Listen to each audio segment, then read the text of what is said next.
Hello and welcome to our conversation on accounting. And our conversation on buyback continues. We would like to examine the impact of the buyback of shares on the financial statements in under different situations. In this case, once again, we'll pick up the balance sheet and three different situations of buyback. In the first case, the reserves are given without the breakup. That means the breakup of the reserves, we know that the reserves will include the retained profit or the premium, the share premium, or retained profit and general reserve. So in the first case, the reserves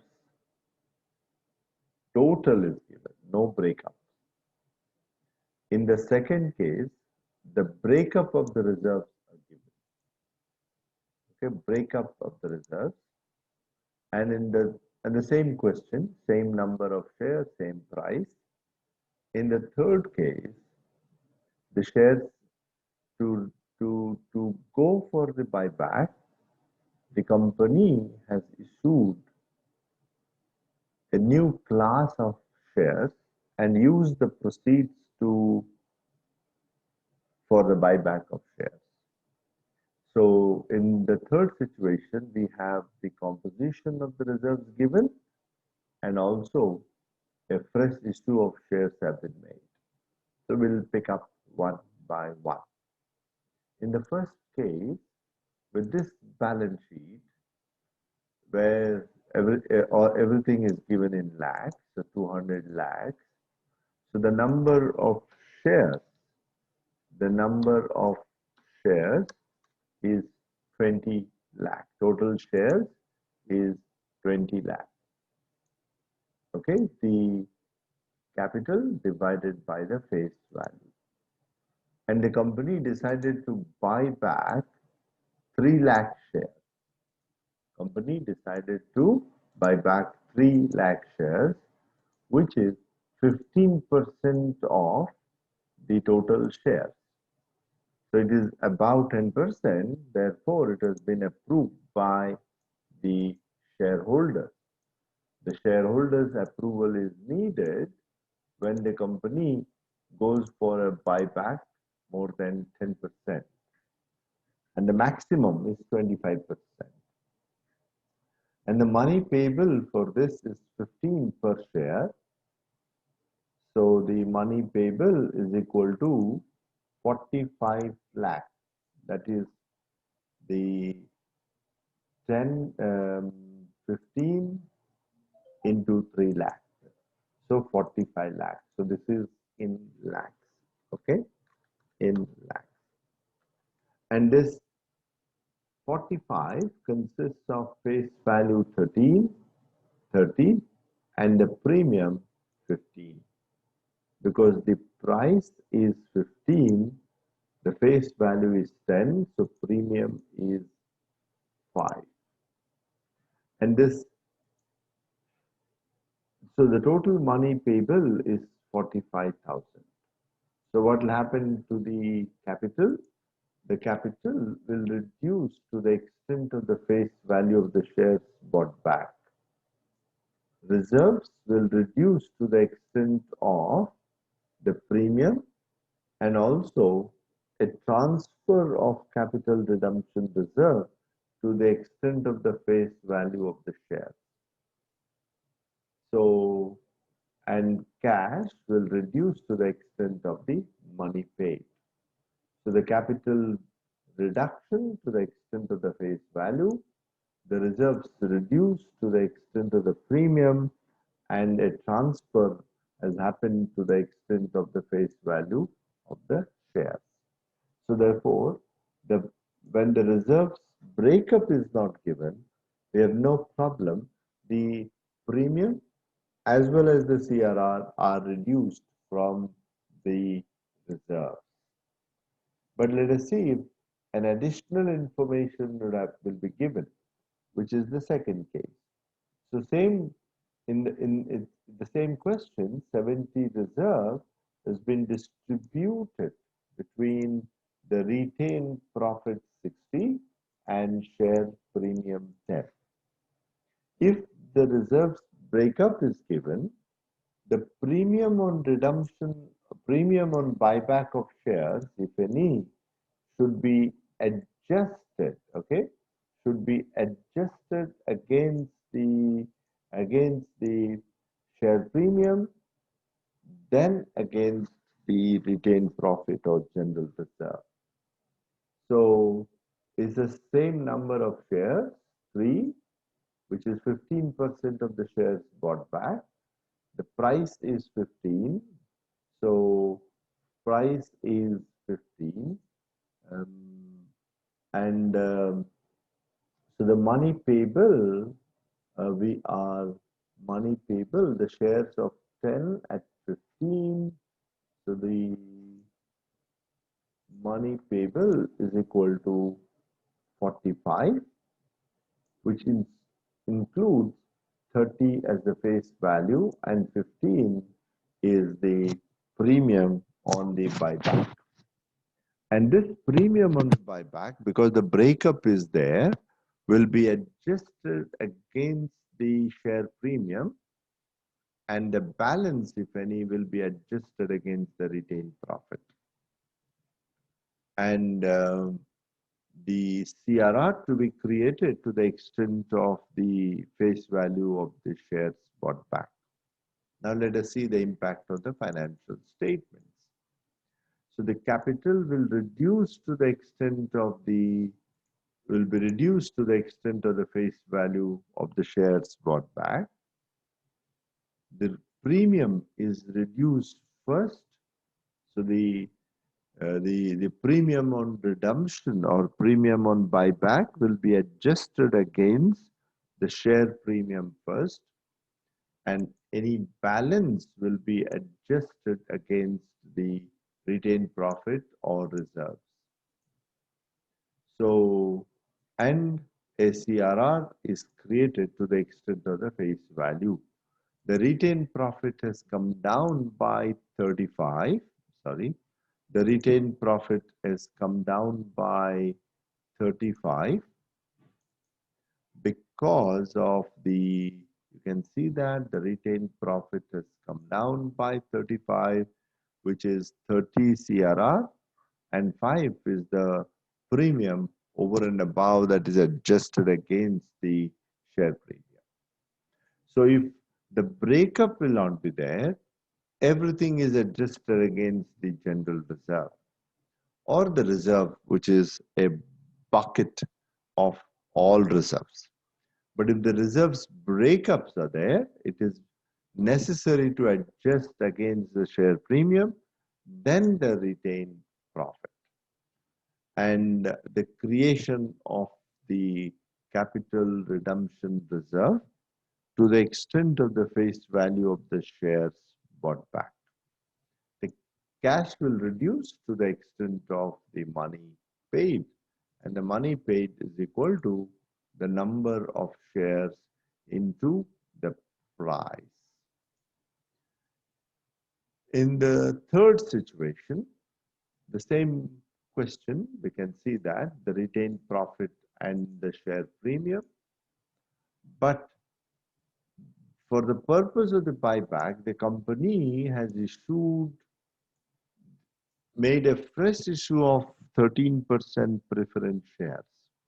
So whenever a company goes for buyback, the buyback can be financed by either the existing reserves or can also be financed by the fresh issue of another class of shares.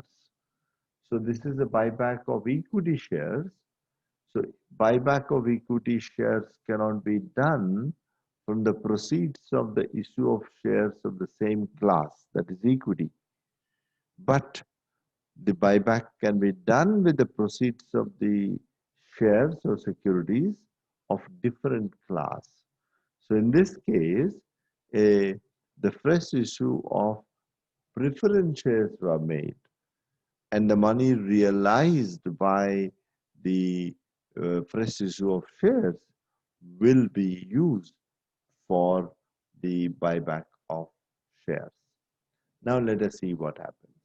The total number of shares of the company is 20 lakh, and the number of shares bought back is 3 lakh. The price per share is 15, which consists of face value 10 and the premium is 20. Premium is okay 5, and this premium, so the amount payable is 45 lakh, because which consists of face value into number and the premium into number, so 30 and 15. And just like the previous question situation, we have the breakup of the reserves. So the premium on buyback to be adjusted against the share premium first. Any excess of the premium on buyback will be adjusted against the retained profit. So the total premium on a buyback is 15. So will be adjusted against the share premium to the extent of 10, and the balance 5 will be adjusted against the retained profit. And besides that, we have to create CRR. And this is where the role of this new issue comes.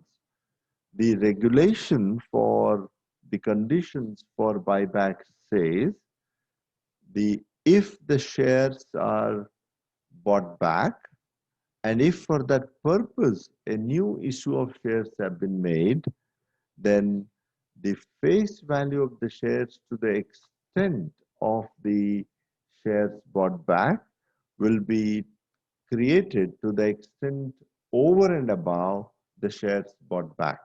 In other words, for example, the shares bought back face value is 30 lakhs, whereas the new issue of shares have been made to the extent of 10 lakh. We have purchased the issued preference shares to the extent of 10 lakhs. New issue of preference shares is 10 lakhs. So therefore, the CRR to be created is the capital bought back minus the face value of the shares issued for that particular purpose.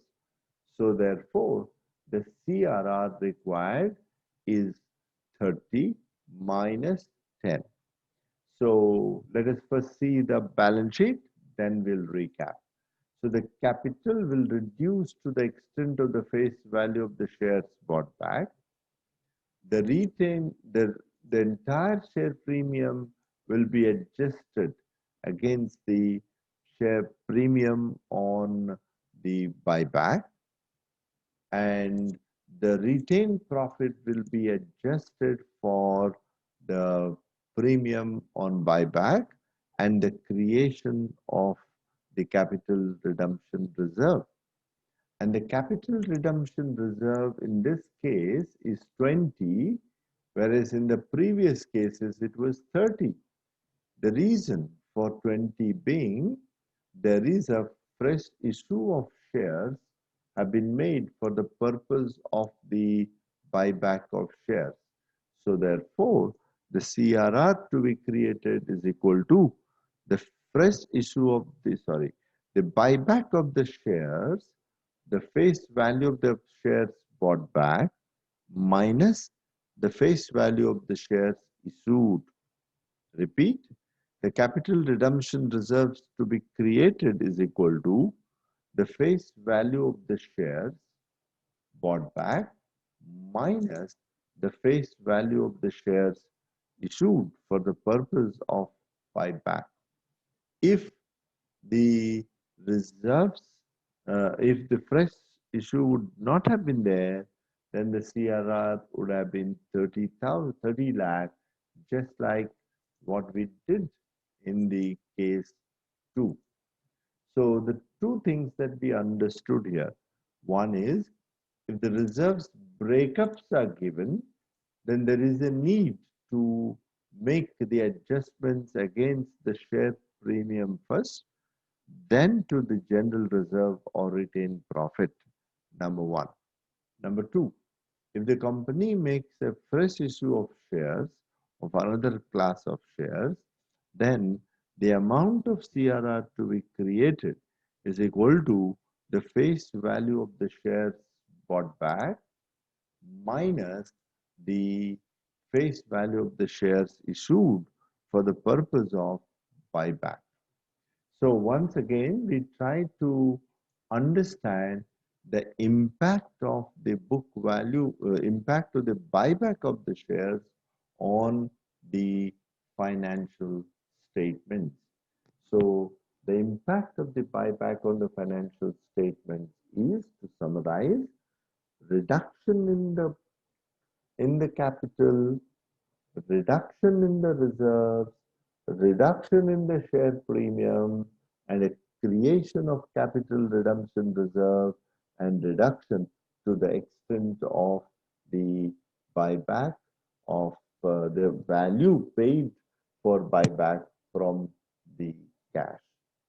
So buyback is therefore is a highly regulated process of capital reduction, and companies go for buyback to increase the earning per share, to increase the price per share. And this is one of the ways in which the companies use its idle cash and use that idle cash to pay the money back to the shareholders. Thank you very much.